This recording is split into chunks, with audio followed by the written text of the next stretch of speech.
I remember the way the skillet sizzled that evening, sharp, sudden like a snake's warning in the hush of a dying day. She turned just slightly from the stove, and her sleeve slipped.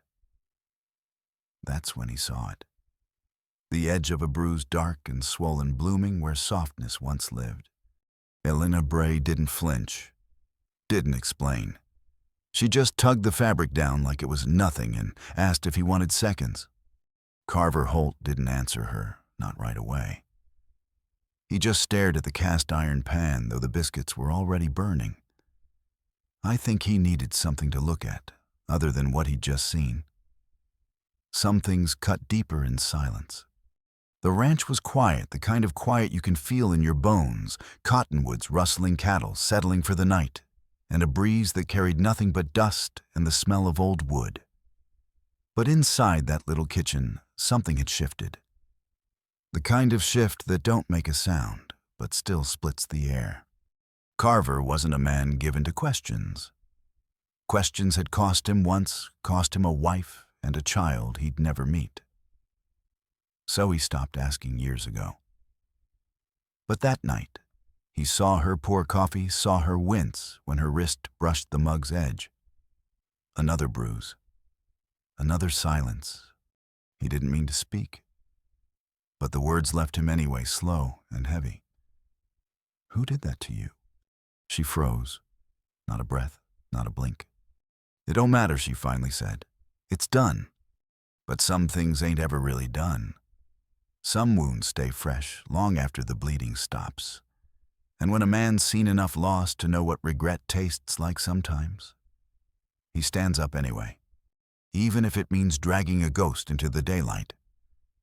They say folks don't come to the edge of Crow Ridge unless they're looking to disappear, either from someone or from themselves. Carver Holt had lived out there near 10 winters when Elena Bray knocked on his door. It was spring, though the wind still bit like January. She wore no hat, no gloves, just a plain dress with the sleeves tugged down too far, and eyes that never quite met his. Said she was a widow. Said she could cook. Didn't ask for much, just a corner room and a wage fair enough to keep her fed. He didn't press for more. Truth was, he liked quiet. He'd buried too many words with his wife years back, her and the child she'd carried. A fever took them both in less than 2 days. He hadn't spoken much since. So when Elena moved in, they shared something rare, 2 souls who had no need for noise. She cooked with a kind of precision that said she'd learned young. Never wasted a scrap. Her hands moved fast, but gentle, like someone who knew both hunger and heat. Mornings smelled like biscuits and fresh brewed coffee. Nights tasted like stew that sat long on a slow flame. She never raised her voice. Never lingered in the same room too long. Sometimes Carver would catch her staring into the fire. Not thinking, not dreaming. Just staring. Like she was waiting for it to speak. He noticed the gloves, first thick worn leather. She wore them even when shelling peas in July. Claimed she had a skin condition. He didn't push, but he noticed things. The way she flinched when the barn door slammed. The way she always double-locked the pantry room even when no one was around. And she never went into town. He figured they were both broken in different ways, and maybe that was enough. No one bothered them. He fixed fence lines and mended saddles. She baked. They didn't talk about before. But sometimes, silence speaks louder than confession. One Sunday afternoon, he found her out by the chicken coop. She was reaching for a stubborn hen when the wind caught her sleeve. It rolled up her arm like a curtain, and there it was again, another mark. This one older, yellowed at the edges like a fading sunset. She froze when she realized he'd seen it. But still, she said nothing. Just pulled her sleeve down, straightened her back, and asked if he wanted her to bake cornbread that evening. He nodded, but he didn't stop thinking. That night, he lay awake longer than usual. The creak of the windmill out back had never sounded so loud. He thought about her hands, the way they moved with care, but always in defense, like she was keeping something in or someone out. He remembered his wife's hands. Softer, slower, always warm. He remembered how cold they'd felt that last morning when the fever had taken hold. He'd held her and whispered promises he couldn't keep. Then spent a decade trying to forget how it felt to fail someone you loved. The next day he found her on the porch sewing a tear in an old apron. Her fingers worked fast, but he could see the wince every time the needle tugged thread. The bruises were back higher this time near the elbow. He sat down beside her without a word. "You ever think silence is its own kind of prison?" he asked. She paused, didn't look up, just nodded once. "Someone hurt you," he said quietly. She didn't respond. "You ain't clumsy, and I ain't blind." Still no answer, but her hands had stopped moving. "You got someone out there looking for you." She looked at him then. For the first time in months, really looked. And what he saw in her face wasn't fear. It was exhaustion. "Not someone," she whispered. "Something, a past that don't stay buried." He didn't push further. He just sat with her until the sun dipped behind the ridge and the chickens had all gone quiet. That night, when he locked the doors and blew out the lamps, he left the shotgun a little closer to the doorway. Not because he expected trouble, but because some things in this world are worth protecting, even if they ain't ready to ask for it. And for the first time in a long time, Carver Holt found himself praying again. Not for himself, not even for her, but for a house full of ghosts to stay quiet just one more night. The first sign was in the dirt. Carver was out by the barn, mending the latch on the side gate, when he noticed wagon tracks, deep ones, cutting through the dust near the pantry window. They hadn't been there the day before, and they weren't from his own cart. The earth was still soft, the marks too clean to be more than a few hours old. Whoever had come while they slept. He didn't say anything at first. Just stood there, one hand on the fence post, the other tightening slowly around the hammer in his grip. By the time he walked into the house, his boots were stiff with dried mud, and his jaw was set hard.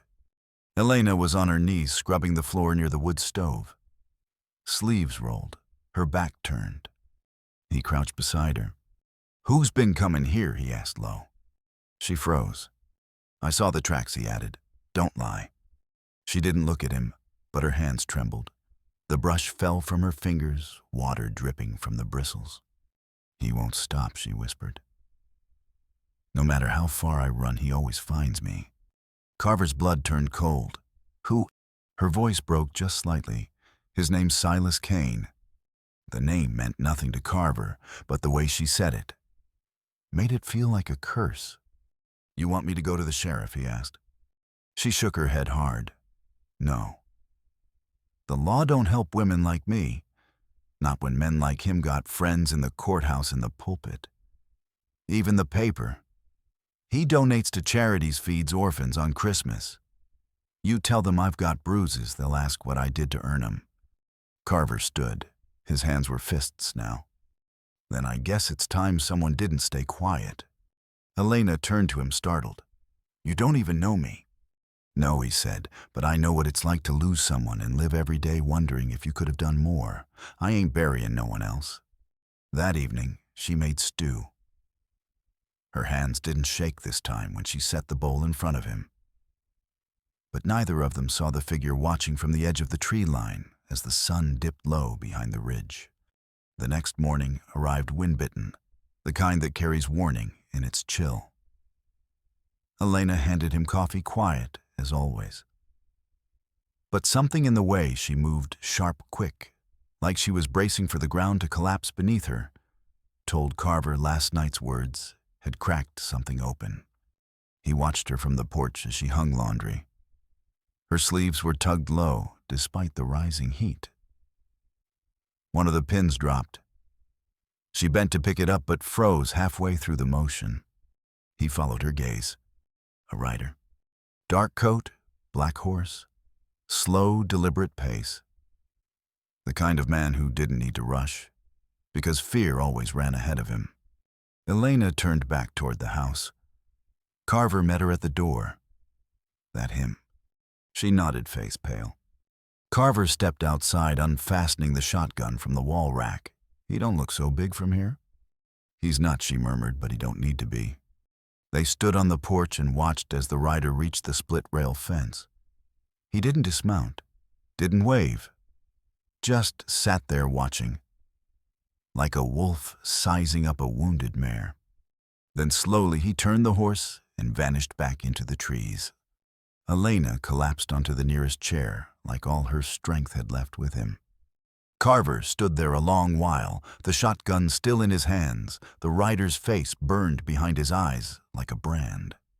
"I'm going to town," he said. "No," Elena snapped. "Don't go to the sheriff. He's bought. They'll mock you or worse." "I ain't going to the sheriff." He set the shotgun down gently beside the kitchen table. "I'm going to see a man who used to ride with the Texas Rangers. One-eye limp leg lives near the pass. He don't care about politics. He cares about justice." Elena blinked disbelief tangled in the corners of her hope. "You'd do that for me." "It ain't for you," Carver said. "It's for what's right." He saddled his mare before sunrise and rode out through the silver dust of dawn. Elena stood at the gate, arms crossed tight against her chest, watching him go. It was the first time since she arrived that she felt something she couldn't quite name. Safety. But it didn't last. That afternoon, the boy they called Emmy, just 17, face still half boy, half man, came running into the pantry. "Miss Elena," he panted, hat twisting in his hands. "There's a man at the gate, asking for you." She dropped the jar in her hand. "What kind of man?" "The kind that don't blink." She didn't wait for more. She ran to the field. The wind was picking up. At the fence post, nailed clean and careful, fluttered a white envelope. No name. Just the wind. She tore it down, hands already shaking. 6 words. "You're not worth dying for, Elena." Ink, but blood behind the lines. She turned back to Emmy. "Lock everything. Barn, coop, main house. Tell the other boys. No one leaves after sundown." Back inside, she bolted windows, dragged a chair to the kitchen's darkest corner, and laid the shotgun across her lap. The sun bled itself dry across the floorboards, but her eyes never left the door. Carver returned close to midnight. The sound of his mare's hooves echoed sharp against the porch beams, and when Elena opened the door, she nearly pulled the trigger. Her hand steadied only when she saw his face, the calm in his eyes, and the dust on his coat. "It's me," he said, raising both hands slowly. She lowered the shotgun, breathless. "You came back." "Of course I did." He stepped inside, eyes scanning the room like a soldier re-entering a war zone. There was something new in his jawline, one tighter, heavier. "You see him again?" he asked. "No," she said, voice low. "But he left this." She handed him the folded note. Carver read it once, then again, then tucked it into the inside pocket of his coat with a care that said he wasn't done with it yet. "I found Jed," he said quietly. "The ranger. He's willing. Just needs a name, a face, and a reason. He'll have all 3 by morning." She blinked. "You're serious?" "I am. But Silas, he doesn't fight fair." Carver nodded. "Neither do I." They didn't sleep that night. She kept the shotgun on her lap. He kept the lamps low and his boots on. And when the morning light finally arrived, it brought more than warmth. It brought a shadow on the hill, 1 man at first, then 3. They stopped at the fence line. 1 turned north, 1 veered south, but the third came straight for the house. Black hat, black horse, fire in his smile. Silas Kane. He dismounted without a word and walked toward the barn, Carver met him halfway, shotgun slung across his back like a promise. "She's not yours," Carver said flatly. Silas tilted his head, amused. "You think you can stop me?" "I don't think," Carver said. "I act." From the shadows of the porch, a second man stepped out, taller, older, broad-shouldered, with a limp. One eye sealed shut from an old wound, the other sharp as shattered glass. Jed Thorne didn't say a word. He didn't need to. His presence alone cracked something in Silas. The confidence twitched. His boots stilled. "I didn't come for no blood," Silas said, backing one step toward his horse. "Just a conversation." Jed's revolver gleamed at his hip. Worn, unflashy, real. "You should go," Jed said. "Before I mistake your talking for permission." Silas smirked, then mounted and rode off. But the dust he left behind didn't feel like retreat. It felt like a warning. Later that day, Jed pulled Carver aside near the windmill. "We can't wait for him to come back," he said. "That man, he's bold because he's safe. Take that safety, and you take his power." Elena stepped out, overhearing. "You're saying we go to him?" Jed nodded. "Tonight." Elena didn't speak, just turned back into the house and began to pack. By dusk, they rode Carver, Elena, and Jed, three shadows against the prairie light. Elena wore one of Carver's old dusters, her hair tucked beneath a wide-brimmed hat. Her hands never left the stock of the rifle she carried, like it was the last thing keeping her upright. They didn't speak much. But that second night, as they camped near the old arroyo, Elena finally broke the silence. "I used to dream of getting away," she whispered. Carver fed the fire, not looking up. "But even when I ran, I didn't feel free. Not till now." "That's how it is sometimes," he said. "Chains stay on the inside long after they break outside." She glanced toward Jed, who was sharpening a blade with slow, practiced hands. "You ever been married?" she asked him. He paused. "Once, brief." "What happened?" "She made me choose, her or the job." Elena swallowed. "And you chose wrong." "Every day," he said, standing and disappearing into the dark. By dawn, they reached Kane's property, fenced tight with new lumber and coiled barbed wire. A big barn, a stone house built like it wanted to last forever. A man with a rifle paced by the corral. Another leaned against the porch rail, chewing something sour. "He's expecting trouble," Carver muttered. Jed corrected him. "He's expecting her alone." They waited till nightfall. Jed moved west, fading into trees. Carver and Elena approached from the east. Every board underfoot groaned like a conscience. At the side of the barn, Elena stopped cold. There was a sound, a whimper. She turned sharply. Through a knothole, she saw her. A girl, no older than 8, curled beside a dog, both chained. Elena's breath caught in her throat. "I don't know her," she whispered. "But I know what that is." That was enough. They crept through the barn door. The girl flinched. Carver knelt. "It's all right." She didn't believe him until Elena stepped forward, knelt down, and laid her hand on the chain. "I know what it feels like," she whispered. The girl looked up, eyes ancient in a child's face. She nodded. Carver snapped the chain with a tool from his saddlebag. The dog leaned into Elena's leg, like it already knew what peace smelled like. Then crack. A voice from the barn doors. "Well, I'll be. Took you long enough." Silas stood with a torch in one hand, rifle in the other. 2 more men stepped in behind him. "You came back, Elena. Just like I said you would." Elena stepped in front of the girl. "You don't get to miss me." Carver didn't flinch. "Let the girl go?" Silas laughed. "You think you're the first man to try." Then a whistle sliced the air. A shot.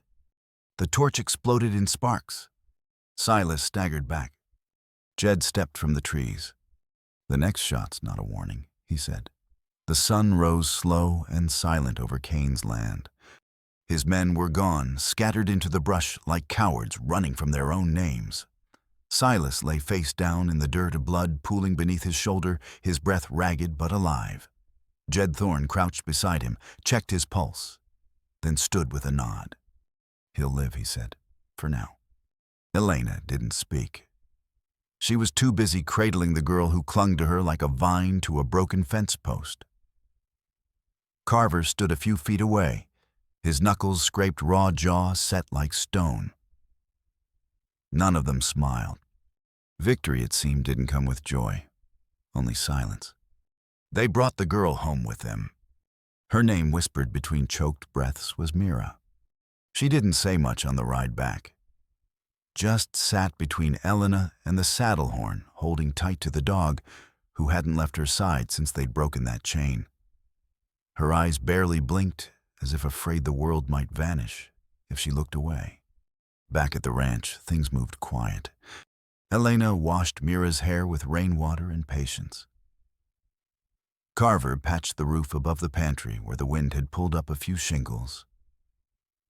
Jed stayed 2 nights, just long enough to see the shadows settle a little, but not far enough to disappear. "She'll need time," he said before leaving. Time and truth.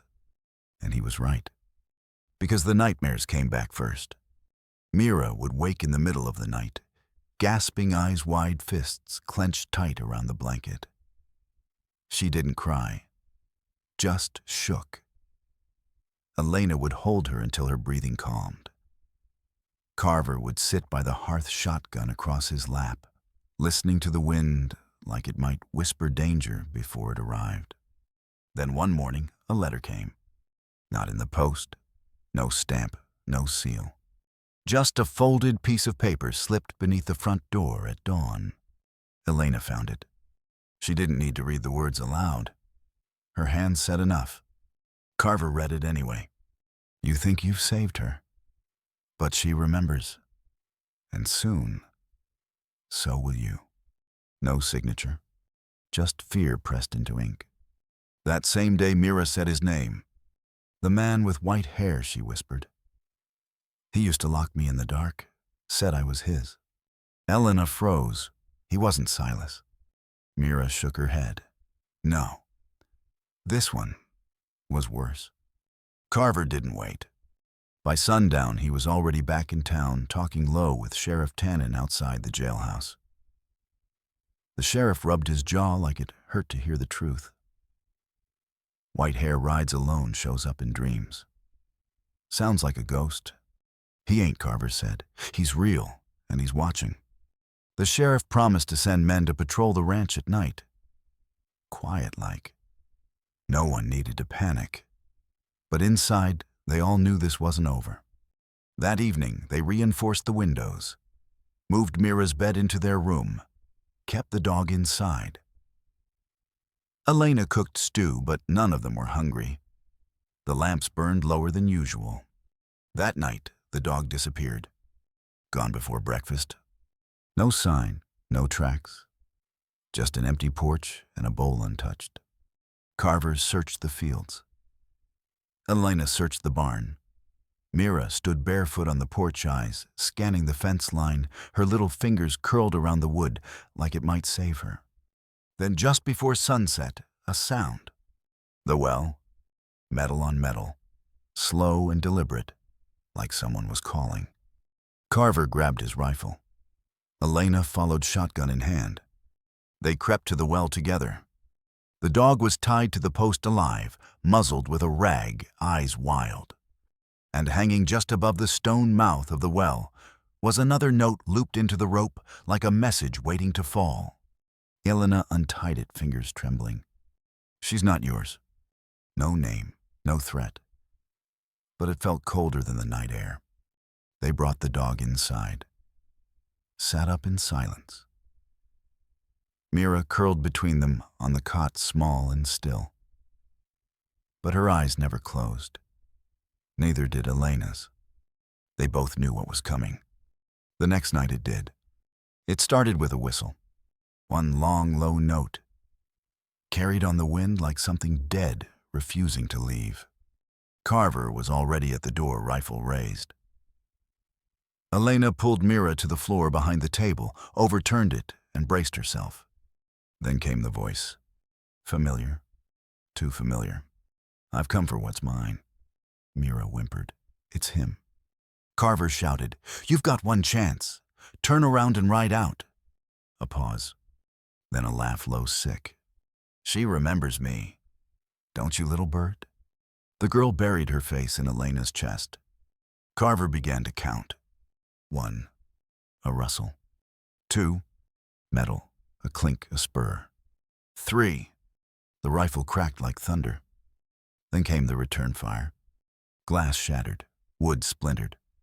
Carver fell back, blood staining his shoulder. The dog lunged through the door like a shot, teeth bared. Outside there were 3 of them. Not just one.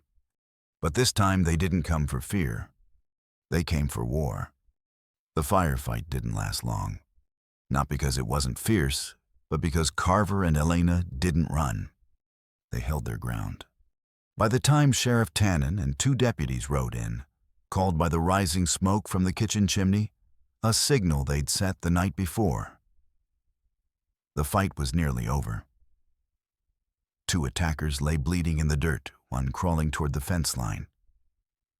The white-haired man, the one Mira called her Nightmare, was down by the well, a bullet in his shoulder, and the dog growling beside him like judgment itself. He didn't beg, didn't scream, just smirked up at Carver with lips stained red and said, You think this ends with me? Carver didn't answer. He just handed him over. That night, the house didn't sleep. Mira curled in Elena's arms, shivering without sound. The dog lay between them, eyes wide open, still watching the shadows. Carver sat near the fire, the wound on his shoulder wrapped but aching, like something deeper than skin. You did good, the sheriff told him before riding off. You protected your family. But Carver didn't feel like a hero. He felt old, weathered, like a man who had stared down something ancient and cruel. And still wasn't sure it was done with them. It wasn't. Because just before dawn, Mira stirred and whispered, He said something before the shooting. Elena sat up. What did he say, baby? That he left something behind. That he wasn't done. Carver stood. Whatever peace they had bought with bullets, it was temporary. 3 days later, the sheriff returned. Not with a warning, but with a letter. Plain brown envelope, no return address. I think you'd best read this inside, he said. Elena opened it at the kitchen table, Carver at her side. The paper inside was brittle-creased, hard, like it had been hidden long. At the top was a line scrawled in a hand that shook. To whoever finds her. The letter hadn't come from the man who claimed Mira as his. It had come from a jail guard. Said the prisoner had died before trial, some infection gone bad in the gut. But they'd found the note stuffed in his boot, sealed like a secret meant for the wind. And inside was the truth. Mira hadn't been born with that name. She'd been bought, sold by a man who claimed to be her uncle after her real mother died of fever. Traded like cattle to the white-haired stranger. She wasn't the only one. He'd planned to keep her quiet forever. Elena clutched the paper so tight it nearly tore in her hands. There might be others, she whispered. Carver nodded. And someone out there still looking for her. That night, Elena didn't sleep. She sat by the fire with Mira in her lap, brushing her hair back gently over and over. She deserves a name, she said softly just before dawn. Carver stood beside her eyes, red from the sleepless night. She's got one. No, a real one. A full one. Not something given by monsters. Carver reached into his coat pocket and pulled something out, soft blue, worn at the edges. A ribbon, he said. Found it in the dress she was wearing that night we found her. Didn't think much of it then. He handed it to Elena. Embroidered at the corner in thread barely visible were 2 tiny letters, E.M. Maybe initials, she said. Maybe, but it's a start. They brought it to Mira. She turned it over in her hands, quiet for a long while. Then she whispered my name. It was May. Elena's heart stopped. That's what she called me, the girl said. My first mama. She had brown hair like yours. She used to sing when it rained. Elena covered her mouth. Tears burned hot behind her eyes. From that day forward, Mira was May again. May Rose. They gave her Carver's last name not as a gift, but as a truth earned. May Rose Holt. The girl who had survived so much now had a name that could grow roots. The weeks that followed moved quiet. May began drawing again, chickens, sunflowers, a little house with a porch.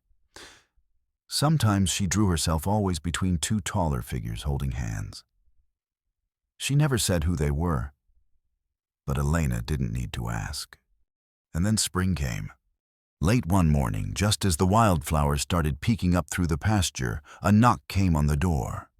Not hard, not frantic, just steady. Carver answered Elena behind him. A woman stood on the porch, late 30s, thin, road-dusted, holding a yellowed newspaper clipping in one hand and shaking. My name is Clara Ridge, she said. I've been looking for a little girl, my niece. She disappeared when she was 5. May peeked out from behind Elena's skirts. The woman dropped the paper and fell to her knees. May. The girl froze. Then slowly she stepped forward.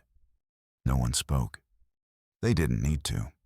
Some truths aren't revealed in words, but in the way a child's eyes fill with knowing. In the way two hands reach across silence and find something that was lost. Clara stayed a week. She told stories about May's mother, her sister who died too soon. She listened. She wept. But when she left alone. She's safe now, she said, and she's loved.